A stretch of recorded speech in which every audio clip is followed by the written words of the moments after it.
Assalamualaikum warahmatullahi wabarakatuh. Dalam pertemuan kali ini saya akan melanjutkan materi yang kemarin. Kemarin kita sudah mempelajari mengenai analisis regresi linear sederhana. Ya, mulai dari penulisan persamaan model regresinya, kemudian interpretasi modelnya, dan sampai pengujian signifikansi parameter. Nah, sekarang kita masuk ke analisis regresi linear berganda.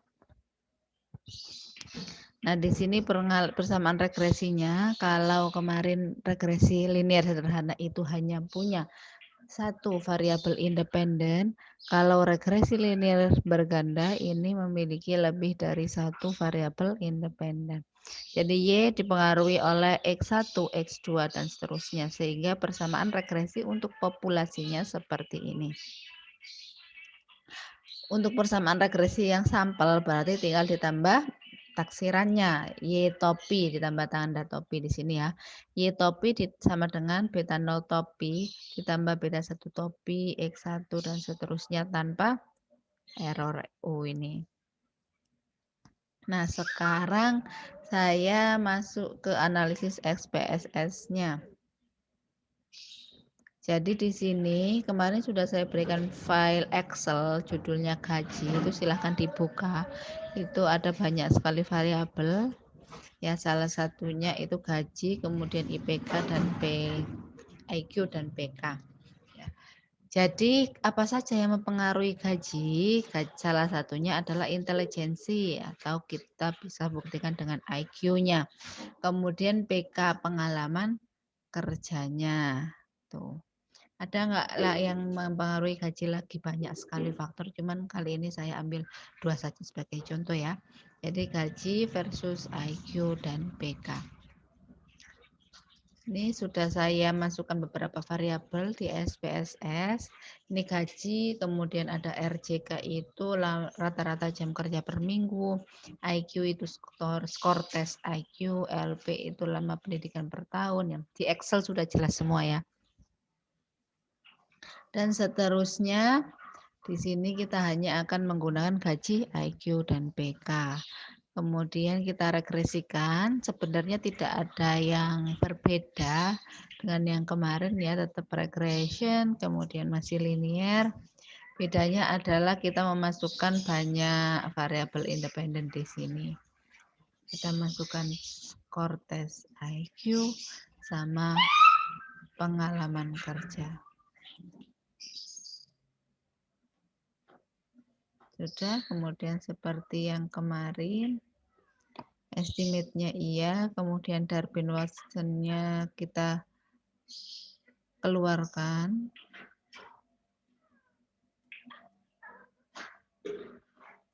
Sama collinearity diagnostic.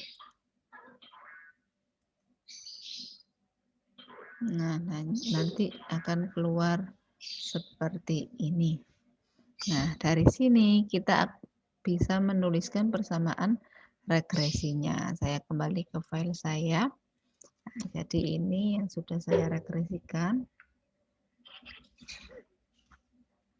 Seperti biasa di sini kita masuk ke tabel yang judulnya koefisien. Kemudian melihat B di sini. Ini untuk beta 0, beta 1 dan beta 2. Sehingga persamaan regresinya bisa dituliskan seperti ini.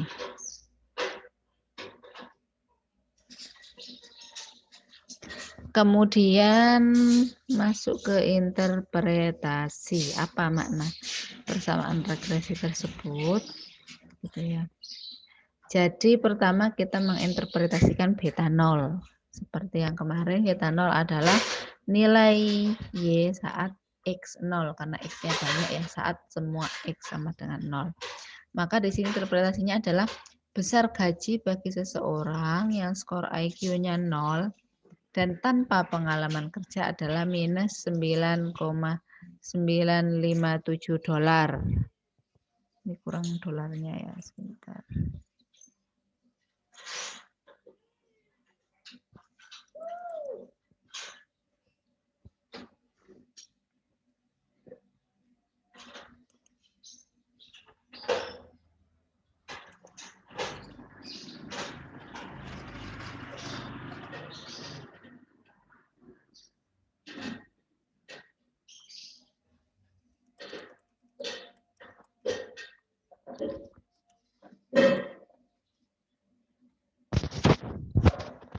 Nah, tetapi kita lihat lagi, kita coba lihat lagi.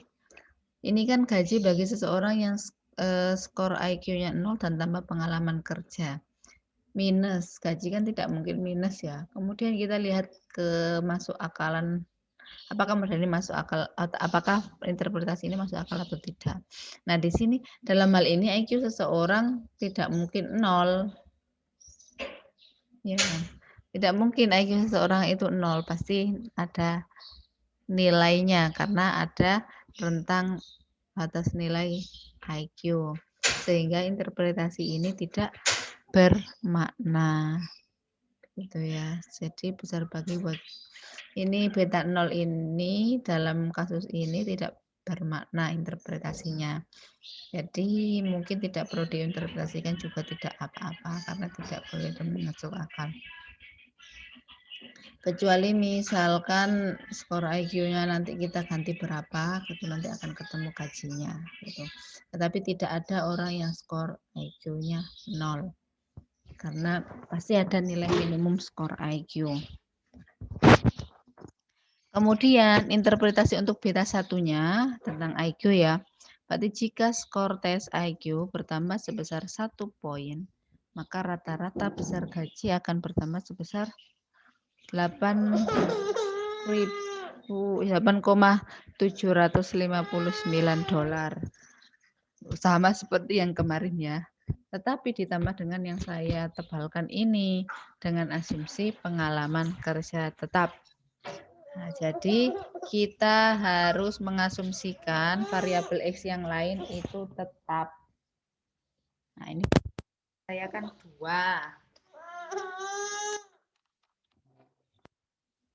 Variabel X saya kan 2, ada IQ, ada pengalaman kerja. Jadi saat saya menginterpretasikan IQ, maka saya mengasumsikan pengalaman kerja itu tetap. Ketika saya menginterpretasikan pengalaman kerja, maka mengasumsikan skor IQ tetap.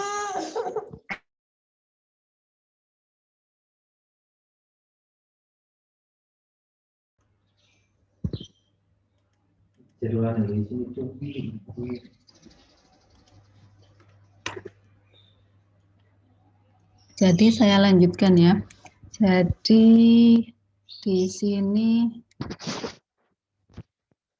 kenapa harus ada yang tebal ini dengan asumsi pengalaman kerja tetap, gitu ya.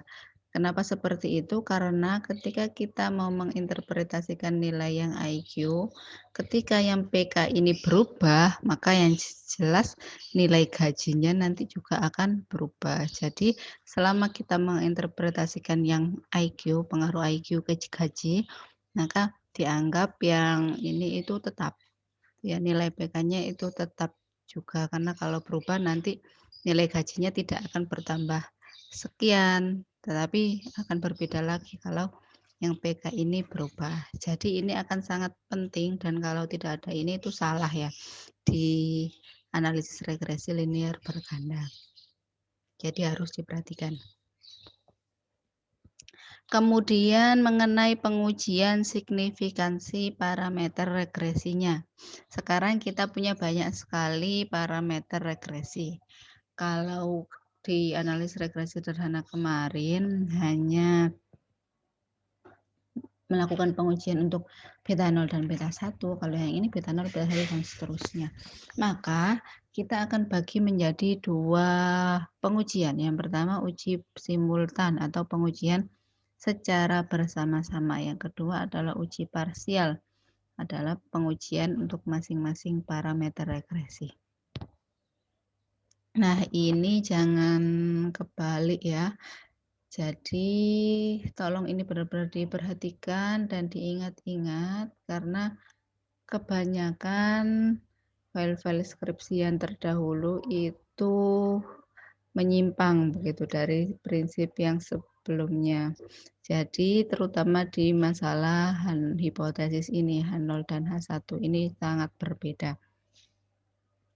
Jadi ini diingat-ingat sampai nanti kalian skripsi ketika menggunakan analisis regresi. Nah, untuk pengujian beta 0 tidak saya ulang lagi, jadi saya fokus menguji beta 1 sampai beta n, karena untuk beta 0-nya ya sama intinya. Oh ini, masih ada ya beta 0 nanti di pengujian parsial. Untuk pengujian simultan, di sini beta 0 tidak kita masukkan karena berbeda ya interpretasinya. Menguji simultan kan secara bersama-sama, berarti pengaruh X1 sampai Xn. Jadi kita akan menguji beta 1 sampai beta n. Handlenya seperti ini. Beta 1 sama dengan beta 2 sama dengan beta 3 sampai sama dengan beta n sama dengan 0. Atau kalau secara verbal atau kata-kata itu semua X1 sampai Xn tidak memiliki pengaruh yang signifikan terhadap Y. Kebalikannya apa untuk H1? Kalau yang ini semua X1 sampai Xn tidak memiliki pengaruh yang signifikan terhadap XY. Kebalikannya apa? Kebalikannya itu banyak sekali kemungkinan. Bisa saja semua X1 sampai Xn memiliki pengaruh signifikan terhadap Y.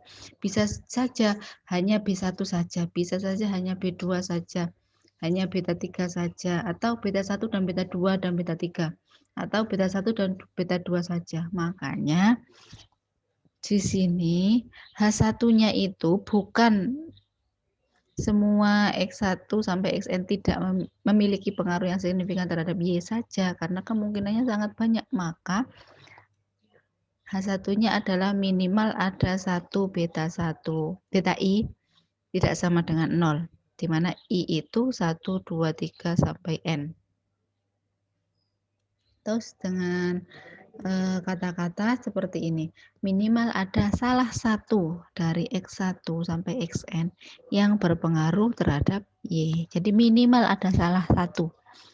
Bisa salah 2, salah 3, dan seterusnya. Bisa semua juga berpengaruh yang signifikan terhadap Y.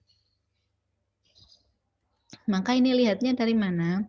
Pada tabel ANOVA, lihat nilai F dan SIG. Jadi karena ini pengujiannya bersama-sama, kita pakai distribusi F, tidak pakai distribusi T lagi. Jadi dilihat di ANOVA ini, dilihat F dan SIG-nya. Nah, di sini kan ada regression. Ini ANOVA ini adalah tempatnya output uji simultan. Di sini ada regression. Ini ya. Kemudian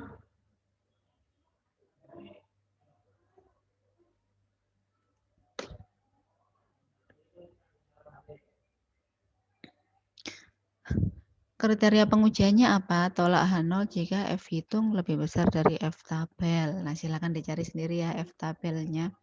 Atau C atau P value kurang dari alfa, sama saja. Nah, jika ditolak maka berarti minimal ada salah satu dari X1 sampai Xn yang berpengaruh terhadap Y. Nah, ini beberapa kemungkinan yang bisa terjadi. Semuanya berpengaruh, hanya X1 saja, hanya X2 saja, dan seterusnya. Kemungkinannya adalah kombinasi dari semua variabel X bisa berpengaruh terhadap variabel Y. Maka, untuk mengetahui secara persisnya akan dilakukan pengujian lanjutan, yaitu uji parsial. Nah, jadi karena banyaknya kemungkinan, kita kan pengen tahu sebenarnya variabel yang mana saja yang berpengaruh gitu. Kalau berhenti pada uji simultan itu belum bisa menjawab secara rinci, maka dilanjutkan ke uji parsial. Jika tidak menolak H0,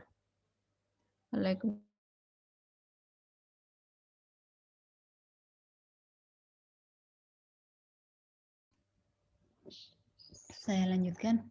Nah, sebaliknya jika tidak menolak H0, maka berarti semua X1 sampai Xn tidak memiliki pengaruh yang signifikan terhadap Y, sehingga tidak perlu dilakukan uji parsial. Berhenti sampai situ saja, kita sudah tahu bahwa tidak ada variabel, satupun variabel yang berpengaruh terhadap Y.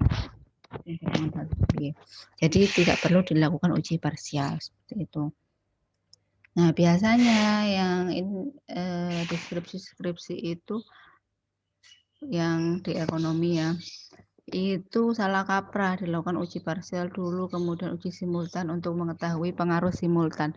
Nah, pengaruh secara simultan itu yang seperti apa itu salah ya. Jadi tidak perlu kesalahan yang berulang-ulang tidak perlu dilakukan lagi. Jadi ini tolong diingat-ingat.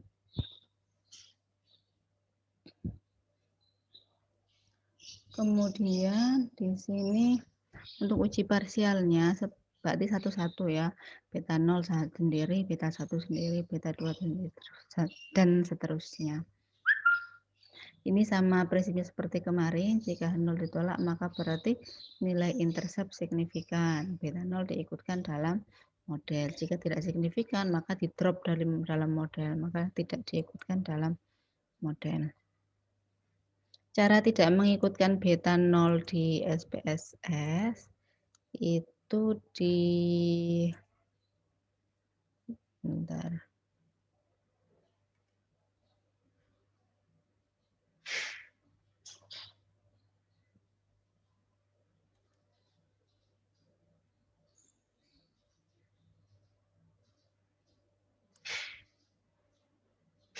Option ya. Di option kemudian kalau ini dihilangkan maka tidak ada intercept.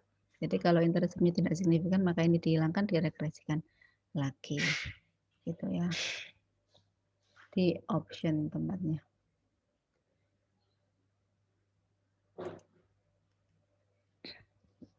Nah, kemudian ini saya jadikan satu saja ya, pengujian parameter beta I, di mana I-nya itu 1, 2, dan sampai dengan N. Maka ini masing-masing seperti yang kita menguji beta 1 itu. Jadi variabel XI tidak memiliki pengaruh yang signifikan terhadap variabel Y, dan H1-nya sebaliknya memiliki pengaruh yang signifikan terhadap variabel Y. Kriteria pengujiannya masih sama, pakai T-tabel. Seperti ini.